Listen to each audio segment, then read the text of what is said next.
கிஷ்கிந்த காண்டம். இது ஒரு மலையாள மூவி. ஹாட்ஸ்டார் ரிலீஸ் ஆகிருக்கு. One of the good movie I have seen in the last 6 months அப்படின்னு சொல்லலாம். ஸோ தின்ஜி தயத்தன் தான் வந்து director.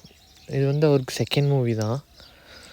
How these Malayalam directors are so good with screenplay, எனக்கு இது புரியவே இல்லை. நம்ம ஆளுங்க எவ்வளோ படம் எடுத்தாலும் அந்த ஸ்க்ரீன் ப்ளேயில் கோட்டை விட்டுறாங்க.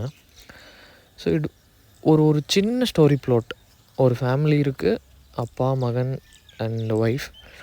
அந்த பையனோட சன்னுக்கு என்னாச்சு அப்படிங்கிறதான் இது ஒரு சின்ன ஸ்டோரி ப்ளாட். அவ்வளோ வந்து ஒரு ஃபேண்டாஸ்டிக்கான ஸ்க்ரீன் ப்ளே. கடைசி வரைக்கும் என்ன ஆச்சு அப்படின்ட்டு தான் இருப்போம். கிளைமேக்ஸில் ரிவீல் பண்ணுறப்போ it was so good.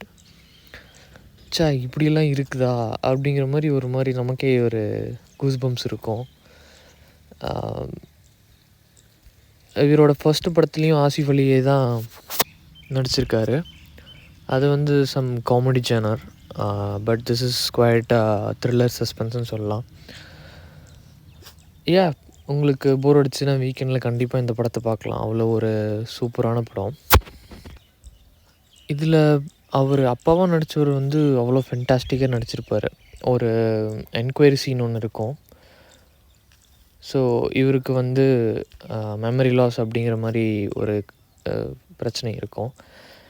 So அந்த இடத்துல அவ்வளோ சூப்பராக டெலிவர் பண்ணியிருப்பார்.